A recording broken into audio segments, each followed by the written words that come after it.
Салам алейкум, хурметли милләттәштәр, хаумага дустар, здравствуйте, уважаемые подписчики моего канала.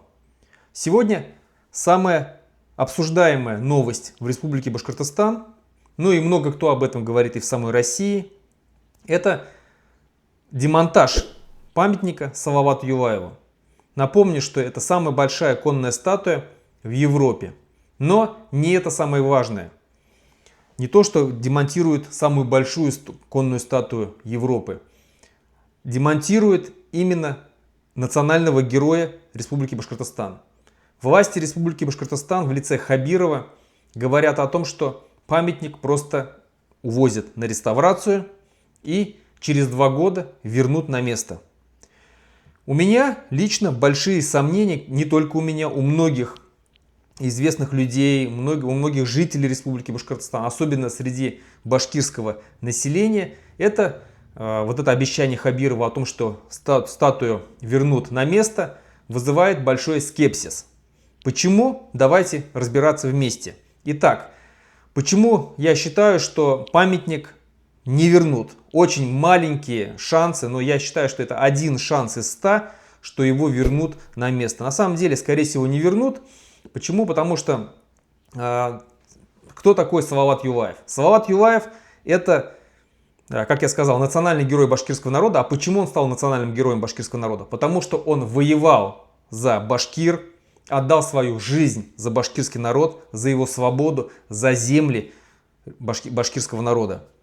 Воевал против кого? Против центральной власти Российской империи.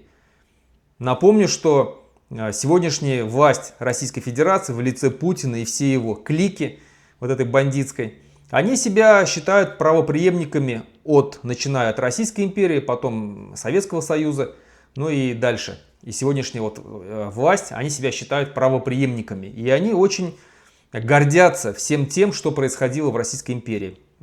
Путин себя очень часто сравнивает с такими великими деятелями, великими в кавычках для нас, для башкир, таких как там Петр I, Екатерина II, Иван Грозный.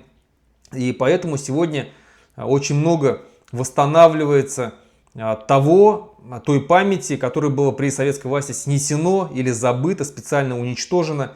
То сегодня все это вновь возвращается. И все это имперское величие России, пытаются они вновь вернуть это имперское величие. Именно вот все идет оттуда. Поэтому человек, который, тем более не русский, который воевал против центральной власти, и он стоит, память ему стоит в Республике Башкортостан на самом высоком месте, считается национальным героем, конечно же, для власти это неприемлемо. Они с такими символами всегда боролись, борются и будут бороться. Почему мы, башкиры, считаем, что памятник не вернут? Потому что есть тому реальные прецеденты, когда еще одного известного башкирского национального деятеля, я считаю, что он стоит на одном уровне с величием Салавата Юлаева, это Заки Валиди, особенно он в почете у башкирского национального движения, у башкирских националистов. Человек, который создал отец-основатель Башкирской республики, Ахмед Заки Валиди. Так вот, памятники ему уже снесены во многих местах. В Санкт-Петербургском государственном университете снесен памятник Заки Валиди. Сперва началось оттуда. Потом в Сибае. Кстати, в Сибае, когда его сносили в 2021 году, тоже говорили, что реконструкция. Что его убирают для реконструкции. Но прошло уже много лет. Мало того, что никакой реконструкции не произошло, не вернули памятник, так еще место, которое это было, уже все там заросло травой, там уже никакого памятника и не пахнет, и не будет там никакого памятника стоять. Снесли бюст. То же самое произошло потом с бюстом Заки Валиди в селе Тимясово, то же самое произошло с табличкой Заки Валиди на его библиотеке.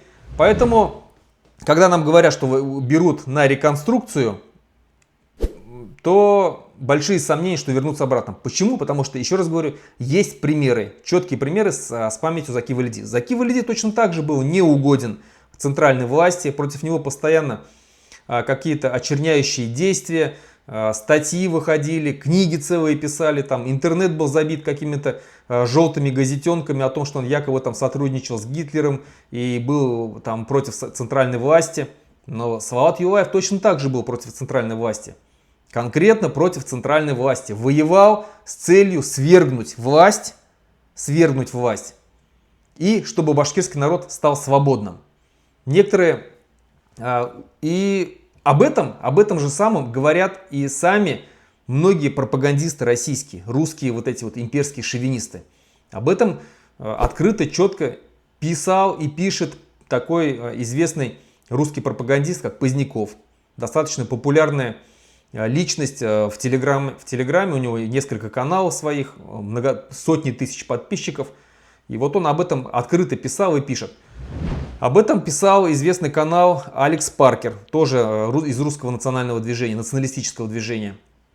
Конечно, башкирские властные структуры попытались опровергнуть слова вот этих двух, которых я упомянул, двух людей. Якобы они там раскачивают обстановку, на самом деле памятник вернут, они пытаются разжечь межнациональную рознь. Но если они, вот эти пропагандисты русские, которых я назвал, если они достаточно такие, хоть и известные, но мелкие сошки, скажем так, среди вот этого пропагандистского большого круга, приближенных к власти. Поздняков, он не приближен к власти, и Алекс Паркер не приближен к власти. Поэтому хабировские пропагандистские ресурсы так смело накинулись опровергать их слова. А я напомню, что вот этот и Поздняков, и Алекс Паркер, они говорят о том, что памятник не вернут. И они прям четко это заявляют. Мы говорим, они прям так и пишут, что мы говорим четко, что памятник не забирают на реставрацию, его сносят окончательно, его не вернут. Это их слова. И если смелости у хабировских пропагандистов хватает на это, то, например, когда об этом говорил Владлен Татарский, такой, мы помним, да, такого пропагандиста, которого потом убили, его взорвали, он точно так же высказывался о Салавате Юлаеве как о бандите, о человеке, который резал русских, что этот человек выступал против центральной власти. И тогда никто против него слова не мог сказать, потому что этот человек был вхож в Кремль. Мало того, сегодня об этом говорит один из крупнейших пропагандистов сегодняшней России, это Мардан. Многие его знают. И вот только он недавно буквально высказался в своем эфире о том, что Салават Юлаев это был человек, который резал русским головы, что это сепаратист, отъявленный бандит и так далее.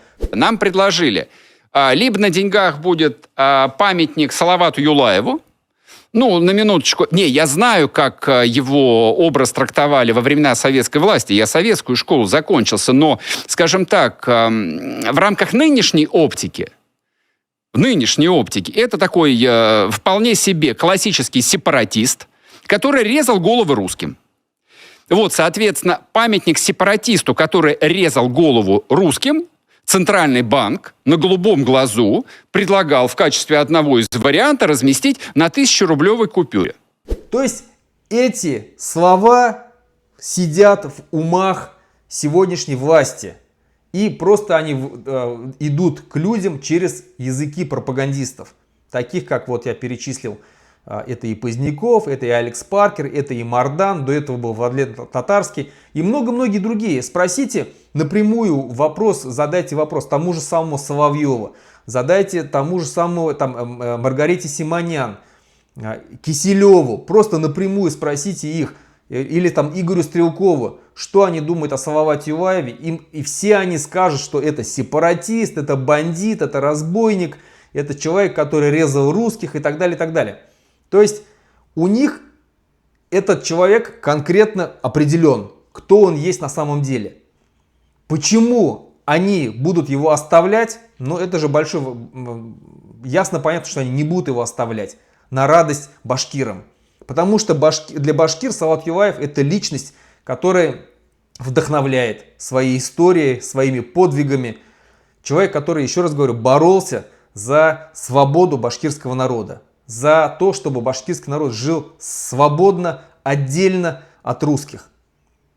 Он конкретно, четко это прослеживается, когда многие сейчас, хабировские, еще раз говорю, пропагандисты пытаются это отрицать, но есть факты, что Салават Юлаев просто уничтожал все русские поселения, уничтожал все заводы, все вот эти крепости, которые были построены на башкирских землях. Он их просто с лица земли стирал. Почему? Он не хотел, чтобы на башкирской земле были русские.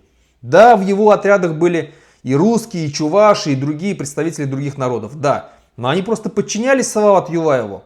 Салават Юлаев, когда захватывал ту или иную крепость, русское село какое-то, город, он говорил четко: кто хочет присоединяется ко мне, мы идем воевать против Катьки, самозванки, либо у вас есть несколько там часов, сутки может быть, и вы все уходите с село, крепость, завод будет сожжен. Так он поступал со всеми поселениями, которые были, русскими поселениями, которые были на территории башкирских земель. Это факты, это факты. А зачем он это делал? Ну, ясно же, понятно, что если человек, как говорят русские, башкирские пропагандисты, хабировские пропагандисты, что он за дружбу народов, что он там вместе с русскими воевал. Но человек, который за дружбу народов и вместе с русскими воевал против там центральной власти, и который уважал бы русских, он бы так не делал бы, он бы не уничтожал русские поселения. Но он уничтожал русские поселения, стирал их с лица земли, сжигал полностью, уничтожал. И я хочу сказать, что когда закончилась вот эта война 1773-1775 годов Емельяна Пугачева, ну и башкиры, где принимали участие массово, то на территории Башкортостана практически не осталось русских селений. Практически не осталось. За эти несколько лет вот этой войны они были стерты с лица земли. Последующая колонизация вновь привела тысячи, сотни тысяч, миллионы русских на наши земли, но на конец той войны русских селений практически не осталось на территории Республики Башкортостан. И в этом большая заслуга Салавата Юлаева. И когда нам пытаются убедить, что Салават Юлаев был не против центральной власти, что он там вместе с русскими за какую-то там справедливость воевал, все это фигня полная. Вот я вам так и говорю. Теперь по поводу сомнений, почему не вернут еще дополнительно. Нам тут говорят, что вот в 2027 году его памятник вернут на место. 2 года на реставрацию. Но давайте просто вот по фактам, вот, что я нашел в интернете. Сам памятник Салавата Юлаева высотой 9,8 метра. Ну, почти 10 метров. Это чисто памятник. Вместе с постаментом он 14 метров. Так вот, медный всадник, то есть ему дается 2 года, они берут на реставрацию. Медный всадник Петра I, который чуть-чуть поменьше, но не сильно поменьше памятника Салавату Юлаеву, его реставрировали за год. Даже меньше года, меньше года даже, сколько-то месяцев. Почти год. Почти год. И все, никаких 2 года там не было. Памятник статуя свободы. Статуя свободы в Америке, капитальная реставрация шла всего 2 года. А памятник, если я говорю, что памятник Салавату Юлаеву вместе с постаментом 14 метров, без постамента почти 10 метров, то статуя свободы, высота статуи свободы 46 метров, вместе с постаментом 93 метра. Капитальная была реставрация. 2 года. С 1984 по 1986 год. Если за 2 года статую свободы смогли, то зачем 2 года дается на памятник Салавату Юлаеву? Я уверен, что нормально, если бы к этому подошли бы нормально, нормальная фирма, у которой есть серьезные уже работы по реставрации, фирма авторитетная, то она бы смогла бы отремонтировать его за несколько месяцев. Ну, условно, там за 8 месяцев, 7 месяцев. Ну, год, хорошо, год максимум. Можно было бы поверить. Но 2 года это слишком много. Я вас уверяю, что, скорее всего, еще раз говорю, 99%, что памятник не вернут на место. Не вернут, они постараются его постоянно тянуть, продвигать, продлевать. Вы знаете, российские сроки, строительство и так далее, что запланирован на такой-то год, но в связи с отсутствием финансирования, сейчас идет война, нужны деньги туда, мы вновь продлеваем еще на год, потом еще на год, и все. Самое главное, они уже успели добиться. Самое главное, они добились того, что памятник был снят без какого-либо возмущения башкир. Да, башкиры там возмущались в интернете, в комментариях, на этом все. Никакого одиночного пикета, никакого выхода туда, никакой демонстрации, ничего не было абсолютно. Никаких флешмобов, ничего не было. Никто не протестовал.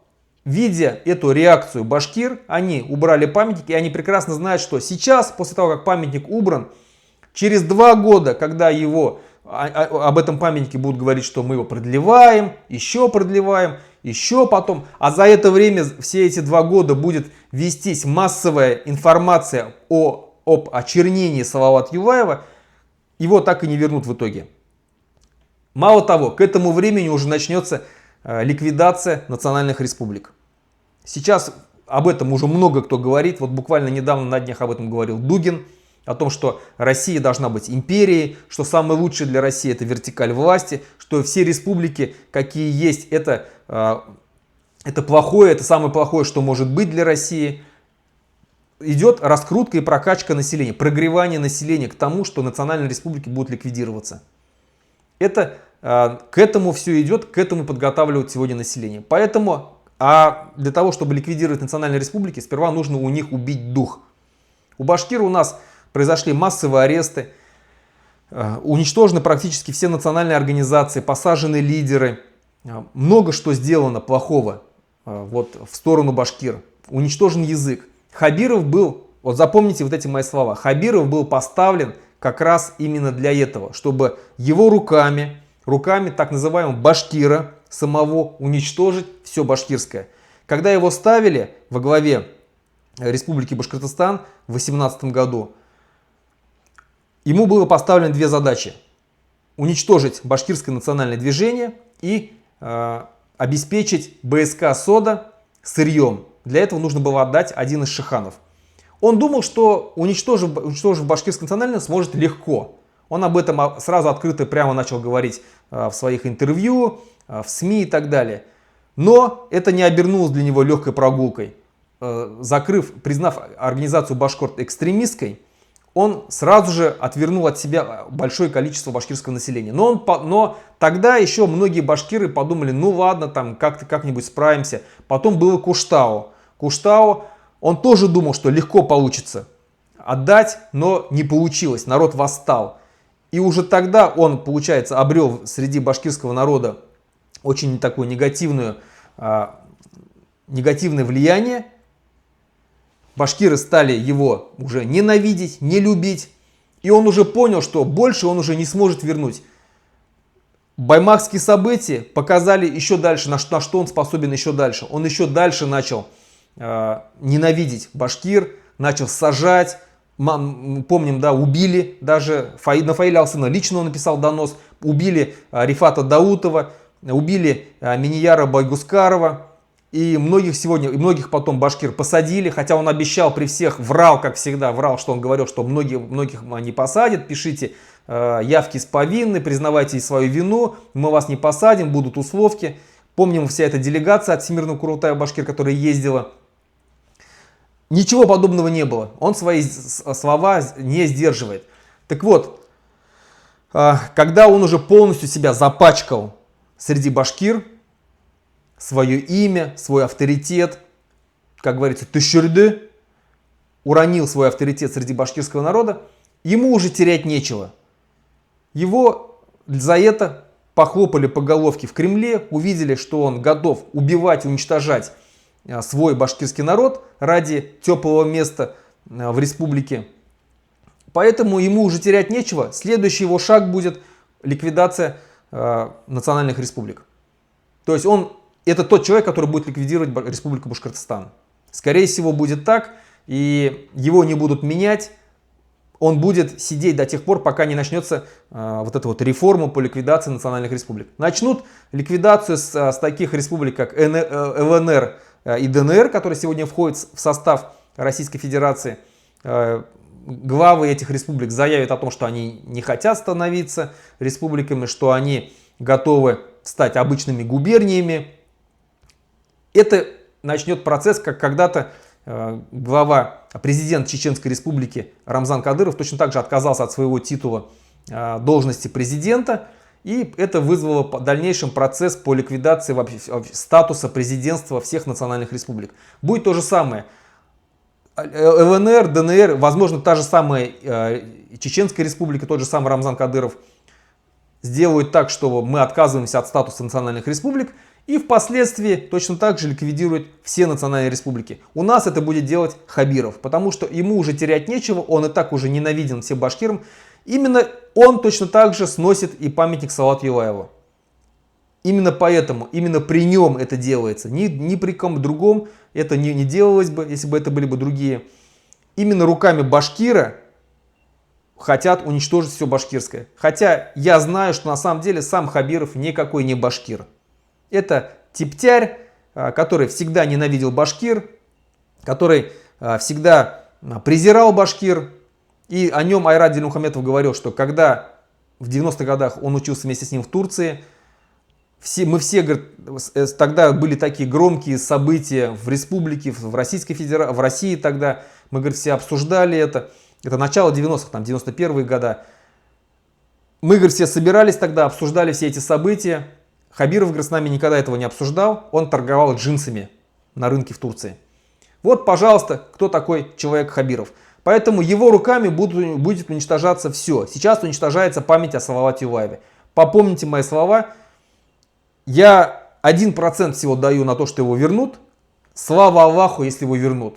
Это будет хорошо. Но у меня, еще раз говорю, большие сомнения, что он вернется на место. И, скорее всего, нет, его уничтожат. На этом все. Хау болот. Хурматли милләттәшләр. Услышать их.